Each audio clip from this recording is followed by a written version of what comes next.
I'm Barbara Everett Bryant, and I'm a member of the Heritage Committee of the American Association of Public Opinion Research, or AAPOR as we call it. And this is January the 7th, 2005, and I'm interviewing Eleanor Singer, who's a longtime member of AAPOR and has been very active in it for many years. Eleanor, I know you went to Queens College undergrad in English and got a doctorate degree in sociology from Columbia. That sort of says to me that you were a New Yorker, were you? No. No, I was born in Vienna and came here when I was 8 years old. Like a lot of other people who were in social science and surveys at that time, like Paul Lazarsfeld, for instance, who was very involved in AAPOR earlier than I was, and a variety of other people. So after you were 8 years old, did you come to the New York area, or? Yes. Then we came to Astoria, lived with the relatives who had sent us an affidavit so we could come. I left in 1938, so this was, Holocaust time. And we lived with the relatives first for a few months and then moved to an apartment on the next block. And lived in Queens, went to Queens College, married somebody else who had was born in Queens and was going to Queens College, and lived in Elmhurst, I guess, until we moved to Westchester in 1968. Did you get into public opinion research after your graduate degree then? Yes. Actually, I guess while I was at Columbia, because Lazarsfeld was there, Hyman was there, Merton was there in the sociology department, and so these were my mentors, Hyman in particular. Pretty famous bunch of mentors. Pretty famous bunch of mentors. And you came out in 1966 with your PhD. Right. I graduated from Queens in '51, and then I worked as an editor for, I guess it must have been 8 years. Increasingly social science books, and that's how I got interested in social science. I knew that I love English literature, but I didn't want to teach it. I didn't want to do criticism, which is what was required, to sort of publish at that time in English. And I was fascinated with social science, and then in particular with surveys and survey research. I edited a book of Buzz Zeldage's. It was Statistics for Sociologists or something like that. I was working for Dryden Press at the time, and he encouraged me to go to graduate school. And so I applied to Columbia and I was accepted, and that was in '59. And then in '66 I got the degree. Well, as you look back over, a 40-plus year career, what do you think are the most important contributions you've made to research? I'm not even sure that I would say that they're all that important, Barbara. I mean, the things that I probably have spent more time on are research on various aspects of confidentiality. But I was thinking about this because you had sort of, posed these questions earlier. And I think in some ways, I'm not a survey researcher at all. I'm probably a social psychologist at heart. And so I think what's always intrigued me is why people participate in surveys. I mean, that's, or don't. So that's been a kind of connecting theme, because I started out with this research on, what if we have to adhere to the new regulations for the protection of human subjects, and as survey researchers, have to institute formal informed consent procedures in surveys. Have to tell people about confidentiality, have to ask them to sign a consent form and so on. How are they going to react to this? How is it going to affect their willingness to participate in surveys? And that was back in 1978, soon after the regulations for the, no, it was early, it was in 74. And it was right after the regulations for the protection of human subjects had been formulated. And I think they were out for comment at the time. And then they became law soon after that. But so that, you know, the motivation was, how were people going to react to this, and how was it going to affect participation? And then I've done, you know, some work on incentives, but again, the question is, you know, how does that affect willingness to participate? Does it change who participates and who doesn't? You know, what effect does it have on bias?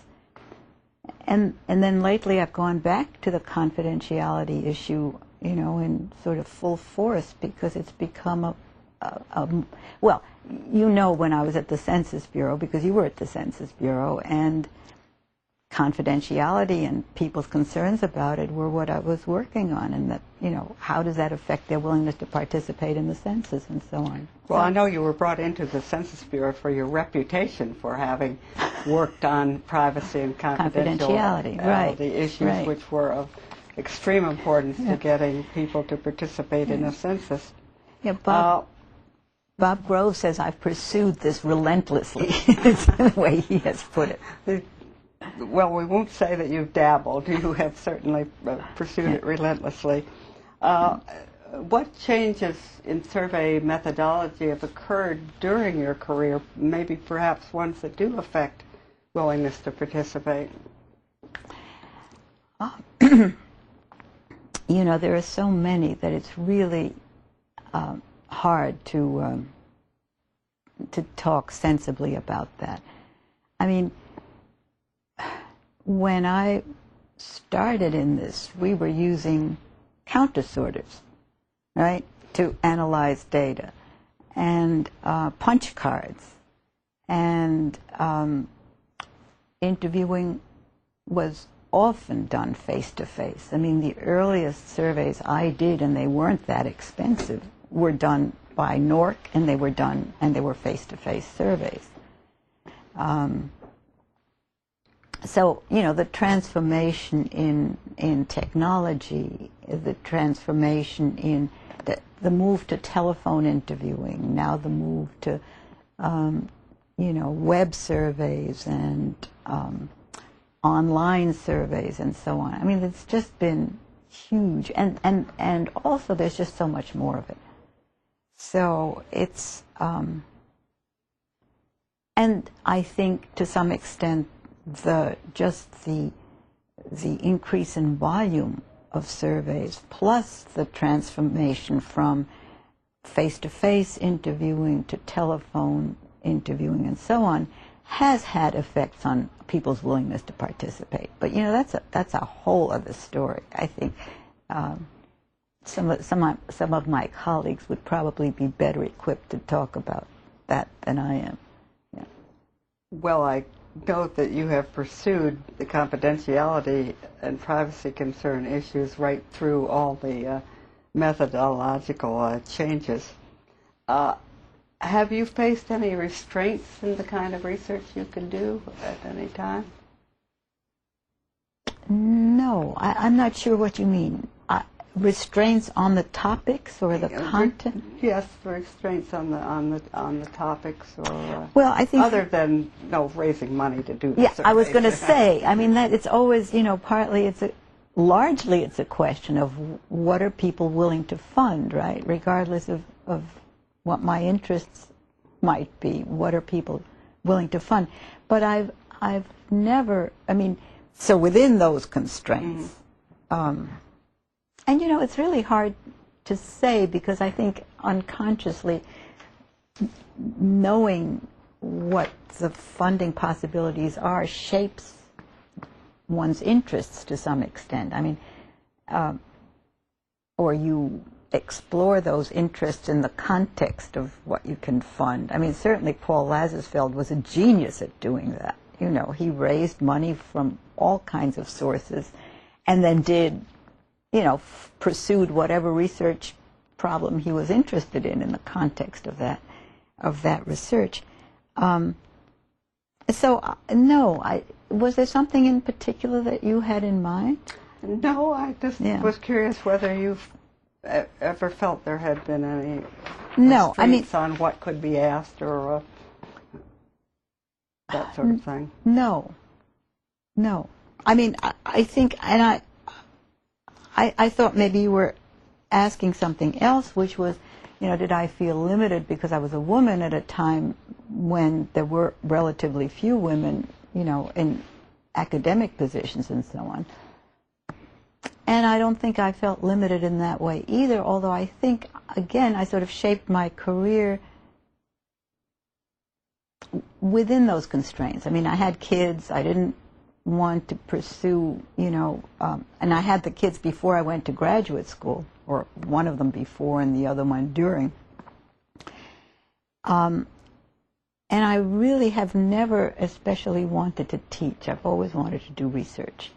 And I didn't want to, when the kids were very little, work full-time and, you know, sort of devote myself absolutely without, you know, distraction to work, to a career. And I think I always felt that, you know, as a mother, I was a good sociologist, and as a sociologist, I was a good mother, so I always had an out, and that was kind of comforting, frankly. I think it's harder today. Well, it sounds as though you managed to make your career flexible enough that you could combine family and get that balance that all of us are looking for. When did you first join AAPOR, American Association of Public Opinion Research? This is a good question, Barbara. I'm not. I think my first conference was 1972. Now, that would have been late, frankly, but maybe not that late. I don't know.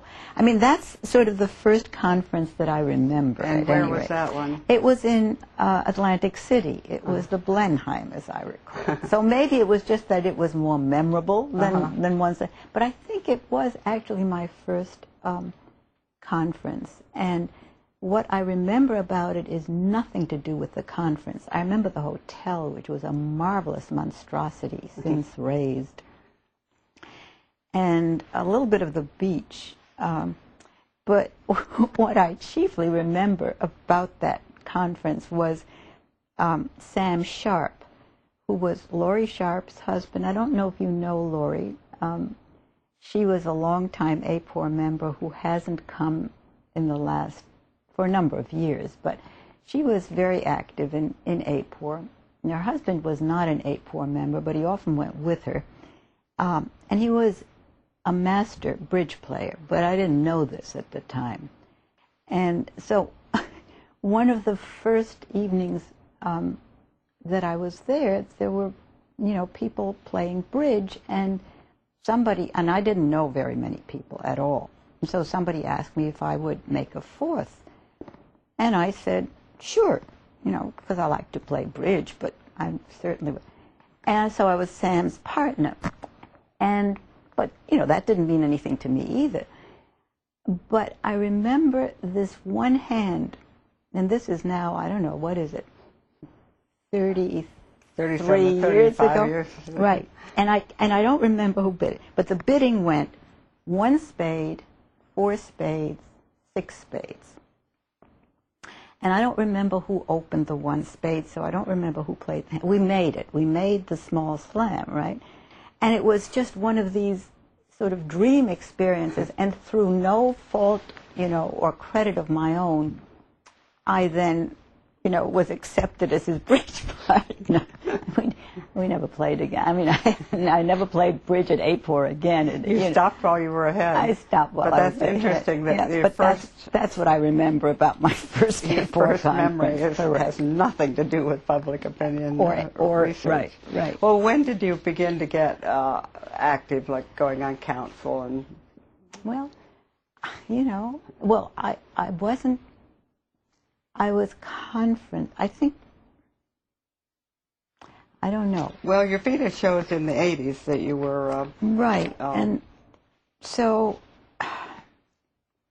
maybe you it was were in president by 87, 88, but it looked like you worked up to it. Yeah, over well, I was conference most chair of that before decade. that, but I don't know when I don't... 84, 85, I was showing that you I were was conference chair, but I must have done something before that, right? But I don't really remember being on council much before that.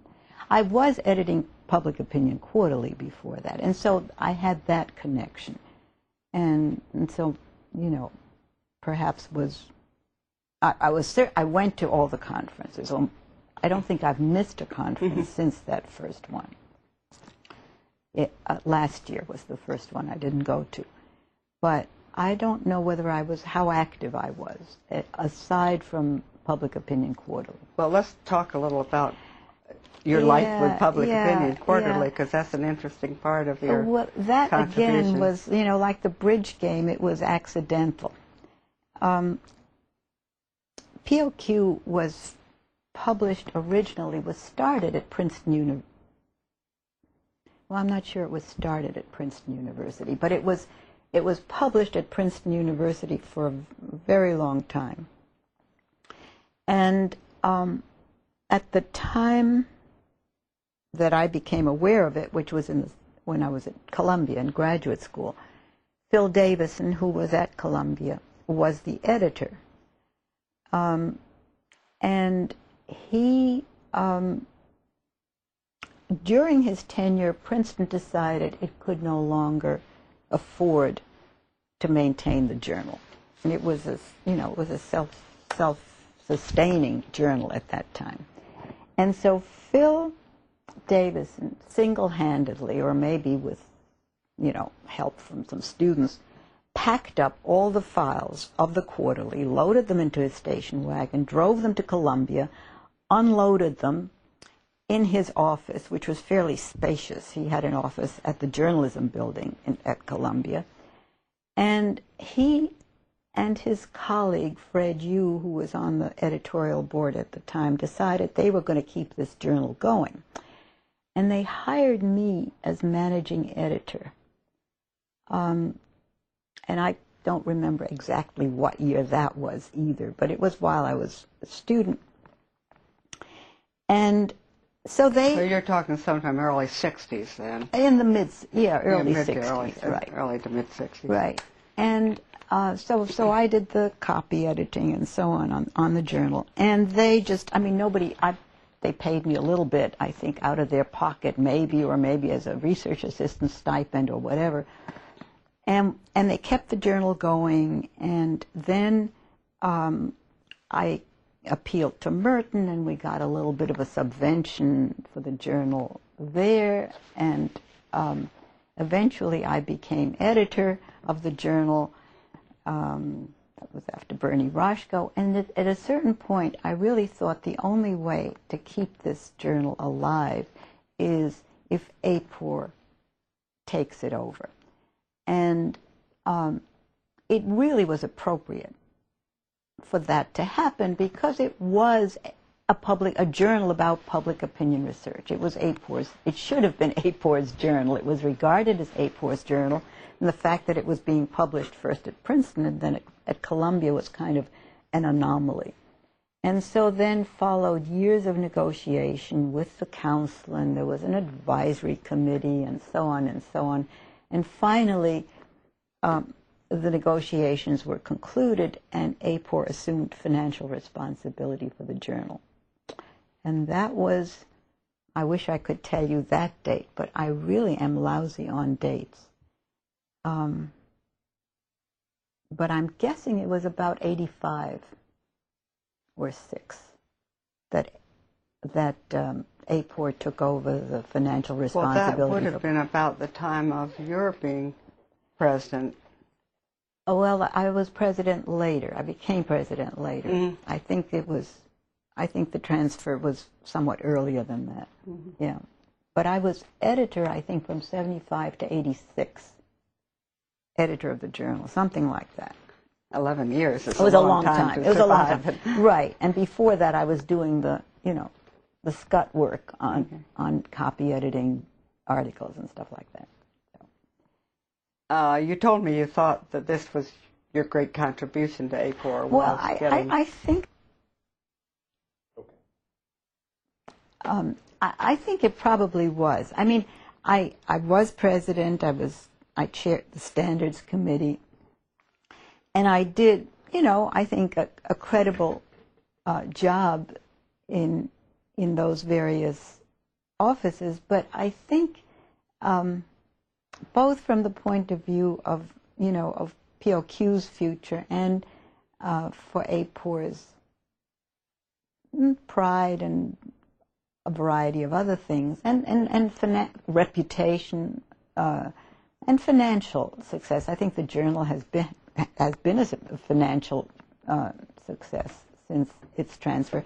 Yeah, I think that probably was the thing that I'm most pleased about. Do you have a favorite memory from AAPOR other than winning that big slam bridge hand, which is not quite germane to public opinion research? It's there are just so many, really, but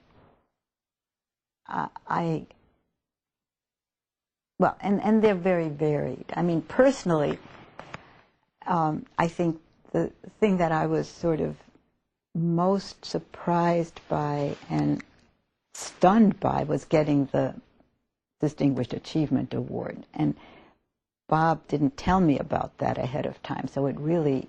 Bob is Bob Groves. Bob Groves, who was president at the time.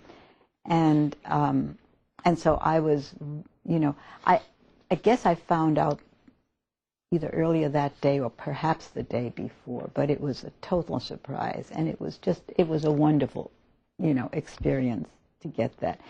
But AAPOR has been, you know, it's been called a marching and chowder society, and it was. I mean, even though there have been some transformations in the organizations, you know, since I joined, but it still has that quality. So that I look forward to going really every year, just because it means seeing people that I wouldn't ordinarily see. It's more than just a technical conference. It's more than a technical conference. It really is.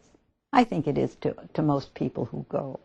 And I think it's the only one of the conferences that I attend that has that particular quality.